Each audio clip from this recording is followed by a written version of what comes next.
नमस्कार, आप देख रहे हैं YIS न्यूज। दलित युवती को बलात्कार की नीयत से रोका, काबू न आने पर जान से मारने की दी धमकी। आपको बता दें, जहां एक तरफ सूबे के मुखिया योगी आदित्यनाथ महिला सशक्तिकरण के अंतर्गत महिलाओं को सम्मान दे रहे हैं और पुलिस के मुखिया को लगातार दिशा निर्देश दे रहे हैं कि महिलाओं से पुलिस सम्मान से बात करें और उनकी समस्या का समाधान कर निस्तारण करें। तो वहीं ताज़ा मामला उत्तर प्रदेश जनपद मुरादाबाद के थाना छजलेट के गांव मलपुर खैया में दादी के साथ रहने वाली कंचन पुत्री संजीव का सामने आया है।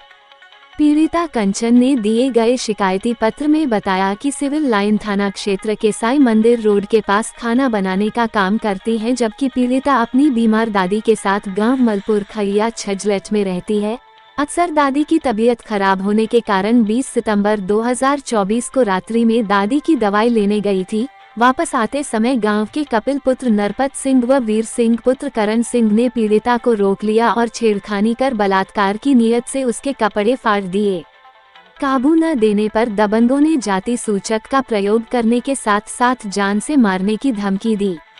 पीड़िता के मुताबिक जैसे तैसे भागकर अपनी जान बचाए और डायल 112 पर फोन करके पुलिस को बुलाया। पीड़िता की शिकायत पर पुलिस कपिल और वीर सिंह को चौकी ले आई और पूछताछ करके उन्हें छोड़ दिया गया। दलित वाल्मीकि समाज की युवती दर दर भटकने के बाद भारतीय वाल्मीकि धर्म समाज के राष्ट्रीय मुख्य संचालक लल्ला बाबू द्रविड़ के पास पहुंची, जहां उसने अपनी बीती घटना के बारे में अवगत कराया। वहीं लल्ला बाबू द्रविड़ ने छजलेट थाना पहुंचकर दबंगों के विरुद्ध कार्रवाई की मांग की है।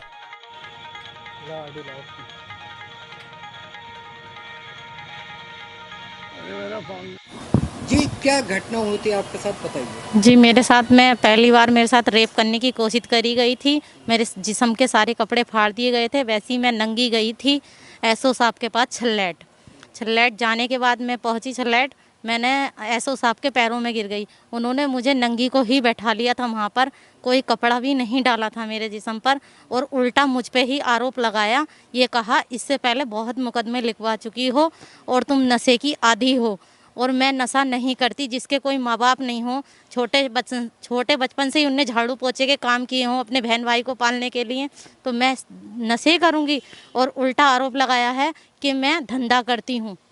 मैं कंचन और मैं चाहती हूँ इंसाफ। मैं आई हूँ आज बाबूजी के पास। मुझे आज 20-25 दिन हो गए हैं मदद मांगते मांगते। इसके बाद भी कई बार वो लोग मेरे साथ वाक़िया कर चुके हैं।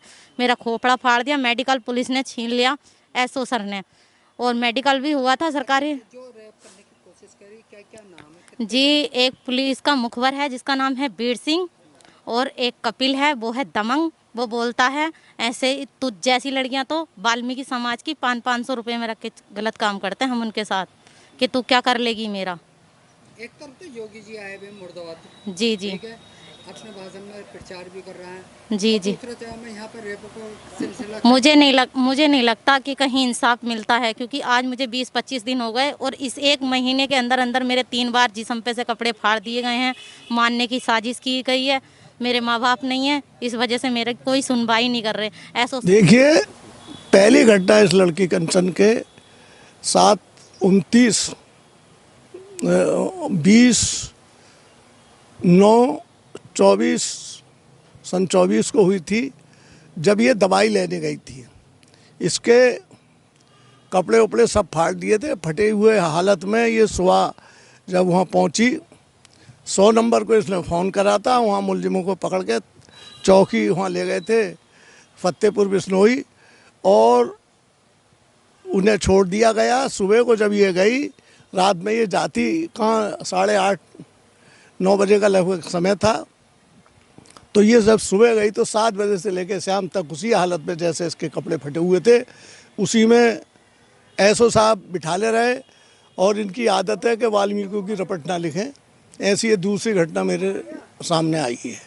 अब ये मेरे पास आ गई है। मेरी बिरादरी की बहन बेटी है, हमारी बहन बेटी है, और इसके लिए अगर न्याय ना मिला तो मैंने 13 तारीख तक का नोटिस भी लिख लिया है। और उसके बाद 13 के बाद हम आंदोलन को खड़े होंगे और इसे न्याय दिला के ही रहेंगे। नोटिस में आपने बाबूजी क्या लिखा है? बस ये लिखा है कि इसे अगर इन रिपोर्ट दर्ज करके और मुलजिम गिरफ्तार नहीं हुए तो हम आंदोलन को बाध्य होंगे। कौन कौन मुलजिम है? वीर सिंह और कपिल, ये दोनों जाट जाति से हैं, दमंग लोग हैं।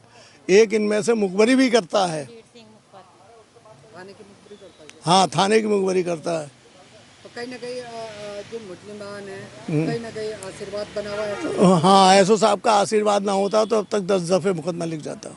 एक तरफ तो योगी जी आ रहा है आज मुरादाबाद के अंदर, नहीं। दूसरी तरफ रेप का तो सिलसिला अभी तक चलता चला आ रहा है। देखिए, क्या वजह है जो भाषण में तो कोई भी कह दे कि भय मुक्त और ये मुक्त और ये बदमाश जेल में है, जो असली समाज में जो अधिकतर इज्जत लूट रहे हैं, लुटेरे तो बंद हो रहे हैं, साइकिल चोर तो बंद हो रहे हैं या काउंटर हो रहे हैं, लेकिन दलितों के रेप करने वाले खुलेआम घूम रहे हैं, जान से मारने की धमकी दे रहे हैं। अगर एफआईआर नहीं होती तो आपका किस तरह से आंदोलन रहेगा? मेरा आंदोलन हर तरीके से रहेगा, धरना प्रदर्शन, भूख हड़ताल, ये वो, और लास्ट में तो आप लोग जानते ही हम क्या कर सकते हैं। लास्ट में क्या करेंगे आप अगर ऐसा नहीं तो थाना छरलेट पे ले जाकर सब कूड़े गाड़ियों में लौट आएंगे।